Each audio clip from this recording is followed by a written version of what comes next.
you're over 60. And yes, you still masturbate, but somewhere deep down, you've wondered, is this still normal? Or am I silently damaging my body? You're not alone.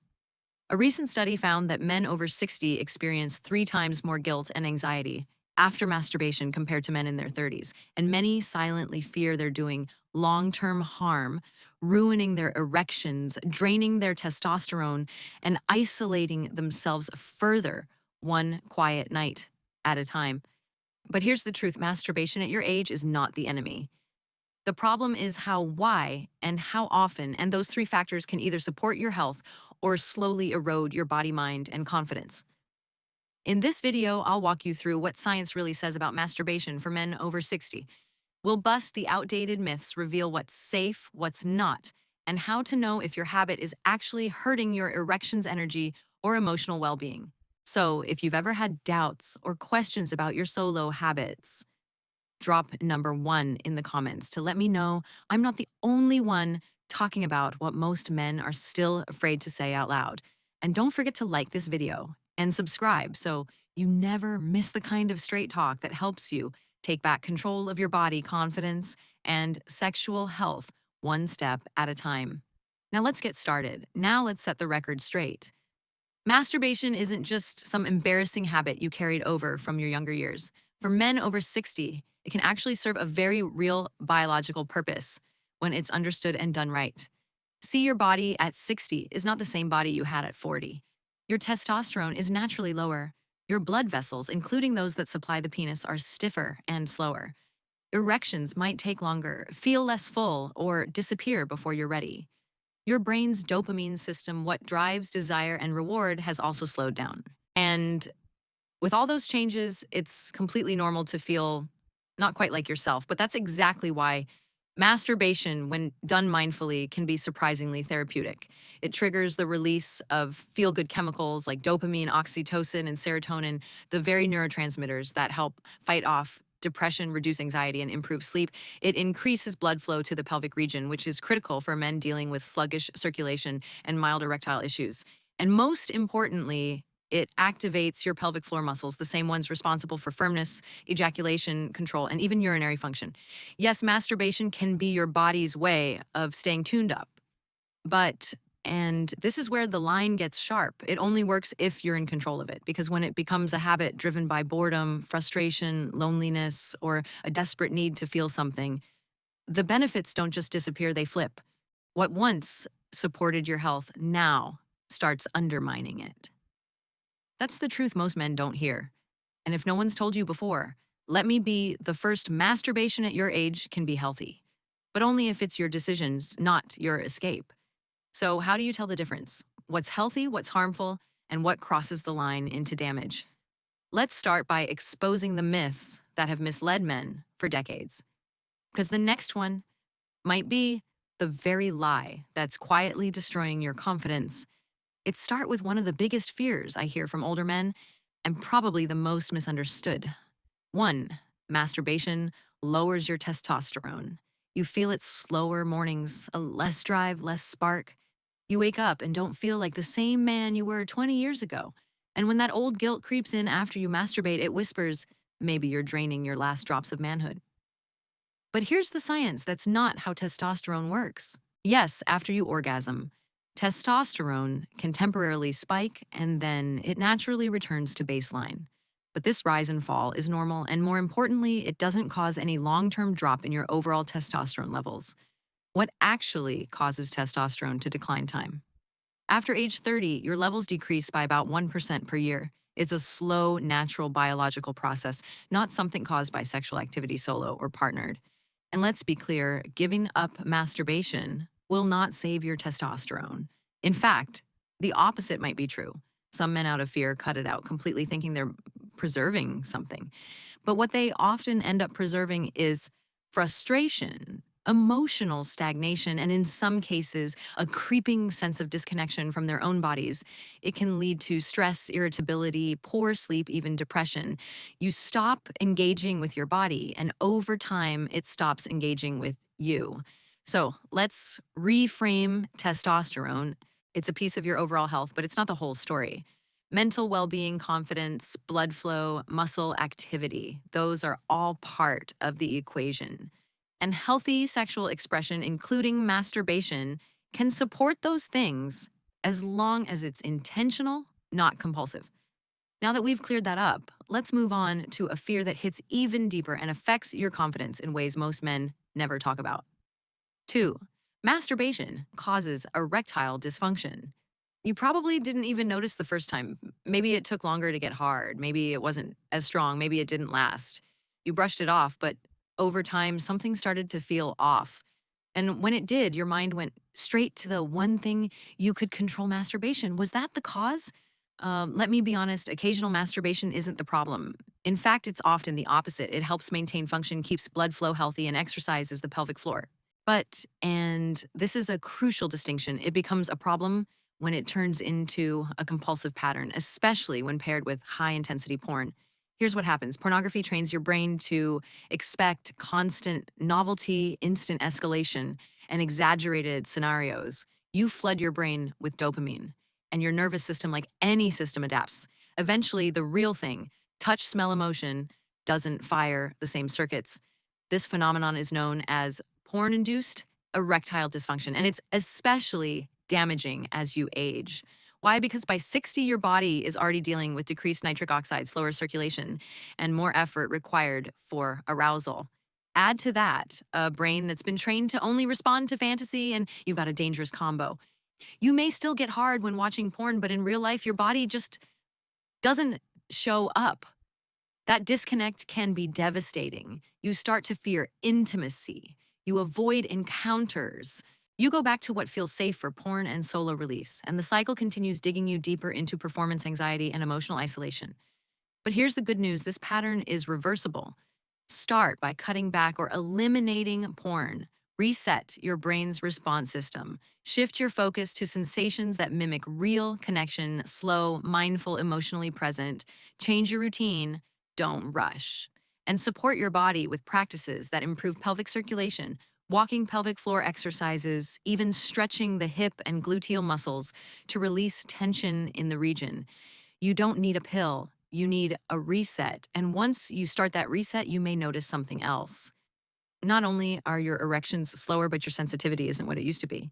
Which brings us to the third myth, and one that hits hard for many men over 60. 3. Masturbation kills sensitivity. You might have said it to yourself. It just doesn't feel the same anymore. You take longer to climax. You don't feel the pleasure as sharply. Sometimes you feel nothing. But the issue isn't always age, it's often repetition. The human nervous system learns patterns. If you've been stimulating yourself the same way, in the same position, with the same grip and speed for years, your body adapts. Like, your brain builds pathways that say, this is the only way we orgasm. And when that precise setup isn't there, whether you're with a partner or just trying something new, it falls flat. And here's where it gets worse for older men: as blood vessels shrink and tissues become less elastic, you might start using more force, more pressure just to feel something. But the more you force it, the more you risk damaging the fine nerve endings that create pleasure. It's like turning up the volume on worn out speakers. They don't get clearer, they just distort. Over time, this desensitization doesn't just affect solo pleasure, it affects your ability to respond during real intimacy. You lose that spark, that electric moment of skin meeting skin. And once your brain starts tuning it out, reconnecting takes real work. So, what can you do? First, dial it down literally. Reduce the intensity, slow the pace, use natural lubrication, and change your technique. Focus on breathing rhythm and subtle sensations instead of chasing the climax. And try what's called edging, bringing yourself close to orgasm, then backing off to rebuild awareness and control. Like training a forgotten muscle, sensitivity can be restored. It takes intention, but it's absolutely possible because pleasure isn't gone. It's just buried under years of habits that your body's outgrown. And that brings us to the next question: how much is too much? Is there such a thing as too frequent at your age? You might be surprised by the answer. Yeah. Now, if those first 3 myths didn't hit home, this next one probably will, because it's not about biology, it's about behavior. And for many men, it's the hardest to talk about. 4. Masturbating every day is too much. Let's be honest, there are moments when you've asked yourself, am I doing this too often? Maybe it started gradually. After retirement, after the house got quiet, after the spark in your relationship faded, or maybe you just felt a little bored, but suddenly it's a daily habit and you're not sure why or how to stop. Here's the truth: frequency alone doesn't make it a problem. Some men masturbate every day and live healthy, vibrant lives. But what matters more is how and why you're doing it. If you feel driven by urges you can't control, if you feel guilt immediately afterward, if you're avoiding real intimacy because solo release feels safer, that's no longer about healthy sexuality. That's compulsion. You might be wondering, how can I know if it's become unhealthy? Try asking yourself these questions. Have you ever skipped a social event, a walk, or even dinner with a friend because you preferred to stay home and masturbate? Do you get agitated if you go a day or two without it? Afterward, do you feel fulfilled or empty and ashamed? If those questions made you pause, you're not alone.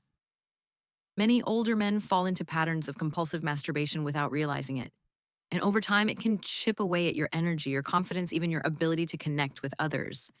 Left unchecked, it becomes a hidden addiction, one that slowly rewires how you relate to yourself and the world. But here's the beauty of this age: you still have control. You can start small. Set a personal limit, maybe 3 or 4 times a week. Every time you choose not to replace that moment with something soothing, a warm shower, a relaxing walk, calming music, you don't need to quit cold turkey. You just need to steer the ship back toward balance.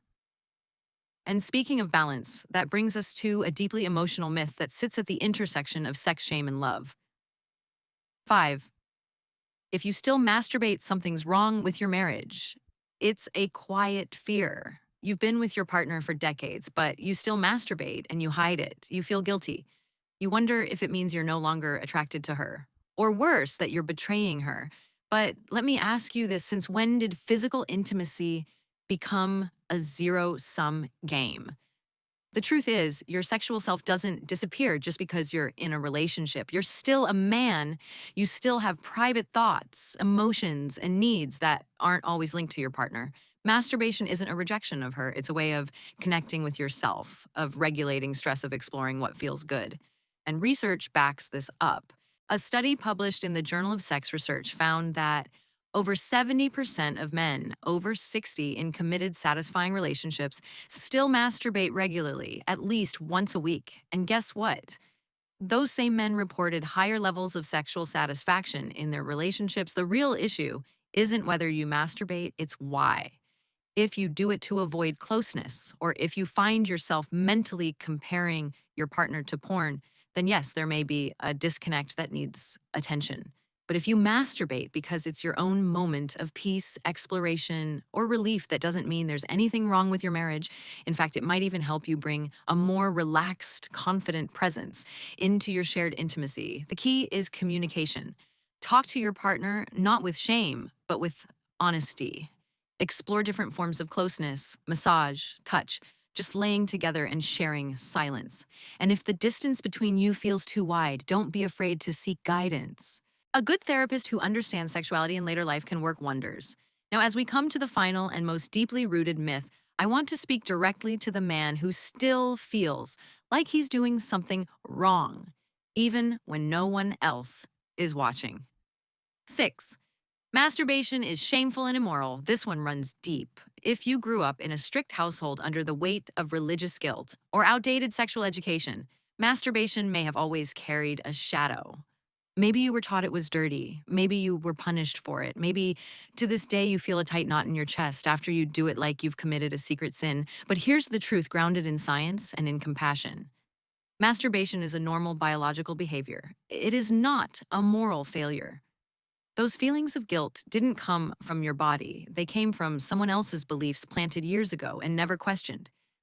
And the longer you carry that shame, the heavier it becomes. It disconnects you from your body, from joy, from peace. I've spoken to men who've lived alone for years, divorced, widowed, estranged from children. Their only comfort, a moment of solo pleasure. But instead of relief, they're left with a hollow ache. Not because the act was wrong, but because their relationship with it was poisoned by shame. Here's what I want you to understand. The problem is not the behavior. The problem is the unhealed emotion surrounding it. If masturbation makes you feel calm, connected human, it's not just okay, it's healthy. But if every time you touch yourself, you're flooded with guilt and disgust, it's not your hand that needs to stop. It's your heart that needs to heal. Start by reframing the moment. Before and after pause, write down what you're feeling. Treat it not as a sin, but as self care, an act of honoring your body in this stage of life. And if that feels impossible, talk to someone who understands, a therapist, a group, a friend, a group. You don't have to carry this weight alone because in your full humanity, in your sexuality, in your solitude, you are not broken, you are not shameful, you are still worthy of joy, of touch of love.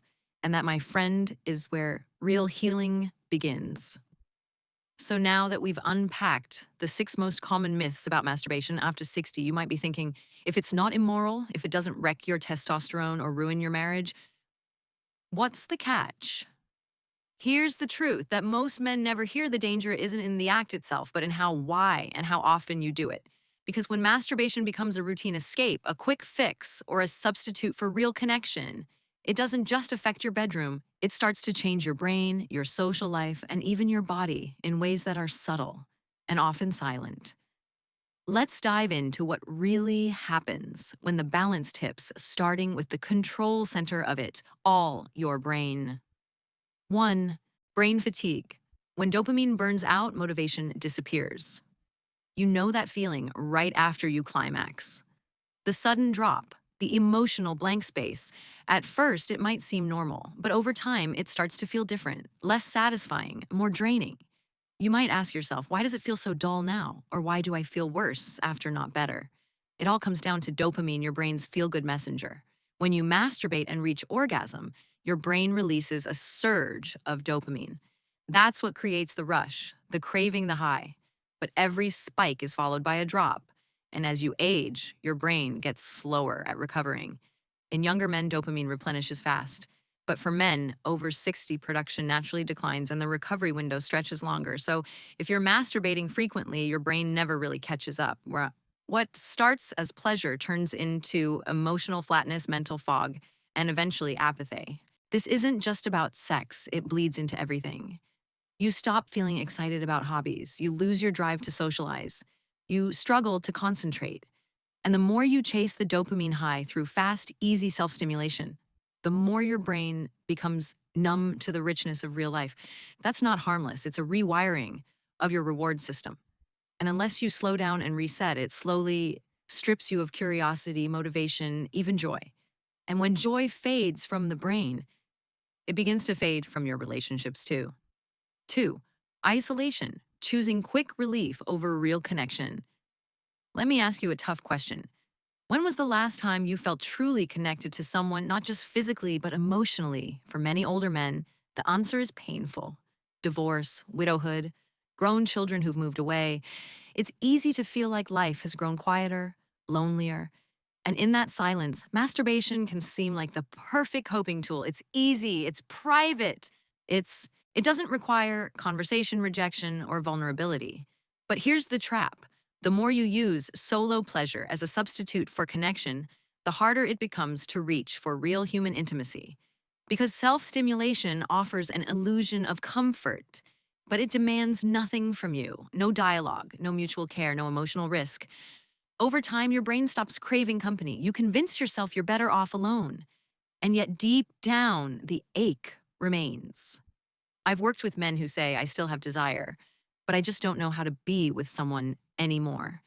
Years of isolation had trained their body to only respond in solitude. Real intimacy felt foreign, scary, even embarrassing. And with every week that passes in that pattern, confidence erodes, self-worth shrinks. You begin to believe, maybe I'm not desirable anymore. But that's a lie, one fueled by habits that started as comfort and turned into a prison. The good news, connection is a skill, and like any skill, it can be relearned. But to do that, you first have to recognize when you've been hiding from it and choose one small step at a time to face it. And finally, let's not forget the physical body, because while masturbation Won't give you prostate cancer or shrink your penis. Doing it the wrong way over and over absolutely can cause damage. 3. Prostate strain and pelvic pain. The risk of bad technique. Here, first, let's clear up the myth. Masturbation does not cause prostate cancer. That's been thoroughly debunked. In fact, regular ejaculation may even support prostate health when done in moderation. But that doesn't mean all forms of masturbation are safe. If you're using excessive pressure gripping too hard, sitting hunched for long periods, or forcing ejaculation without full arousal, you're putting a ton of stress on your pelvic floor muscles and perineum. That's the area between your scrotum and anus home to nerves, blood vessels, and the sensitive tissue that supports your prostate and erection. Repeated stress to this area, especially in older men with less flexible tissue, can lead to non-bacterial prostatitis, also known as chronic pelvic pain syndrome. You won't see it on a scan, but you'll feel it. Warning signs: a dull ache when sitting, a burning sensation after ejaculation, a weird tension or pressure down there that doesn't go away. You might even feel like your pelvic muscles are constantly clenched. And if left unchecked, it can become a long-term issue, one that affects your sleep, your mood, and your ability to enjoy sex at all. So what's the solution? Slow down, don't rush the process. Use a natural lubricant, choose relaxed, supported positions like reclining or lying on your side. Don't clench, don't force. If climax doesn't come easily, let it be. That's your body asking for rest, not punishment. Because your body isn't the same as it was at 30. It deserves care, it deserves patience, it deserves respect. So now you've seen the full picture. Masturbation can absolutely be part of a healthy life after 60, but only if it's done with awareness, purpose, and balance. Because what starts as self-care can become self-harm if you lose sight of the line. In the next section, we'll pull everything together and I'll give you a practical framework for identifying when your solo habits are helping and when they're hurting. Ready to take back control, let's move forward. So now comes the part that most experts skip, yet it's the one you've been needing most. How to actually do this in a way that supports, not sabotages your health, because masturbation after 60 doesn't have to be a guilty escape. It can be a form of gentle therapy, a way to stimulate circulation, support erectile function, and reconnect with your body in a deeply respectful, healing way. Here's what I recommend, not as a rule book, but as a practical roadmap drawn from clinical experience and what works for men like you. 1. Frequency. Less about how often, more about how you feel afterward. For most older men, 2 to 3 times a week is a healthy rhythm. This allows enough stimulation to support blood flow to the pelvis, maintain erectile tissue elasticity, and promote better sleep through natural oxytocin and serotonin release. But remember, the real question isn't how often, it's how satisfying. If every session feels rushed, numbing, or empty, frequency won't fix the problem. But if each one feels mindful and restorative, even once or twice can be enough. 2. Best time of day. Morning is your ally. Science shows that testosterone peaks in the early morning just after waking. That's also when your mind is calmest, least distracted, and most attuned to sensation. So if you are going to masturbate, consider doing it as part of a slow, mindful morning routine, not as a midnight habit that leaves you drained. Especially if you tend to feel fatigued or anxious after climax, avoiding late night sessions can actually improve sleep and energy the next day. 3. Technique. This is not about release, it's about reconnection. Start with relaxation. Let your whole body unwind. This isn't a race to climax, it's a moment to simply be in your skin. Avoid porn. I know that's a big ask, but the more you train your brain to react only to extreme artificial stimulus, the more it forgets how to enjoy real, slow human sensation. Instead, use your memory, imagination, or your breath. Let touch follow, feeling, not fantasy. Skip the gadgets, rings, and harsh grips. They might work temporarily, but over time they desensitize nerve endings and damage soft tissue. Instead, use natural lubrication, stay gentle, and focus on what your body is truly asking for. Your goal isn't release, it's awareness.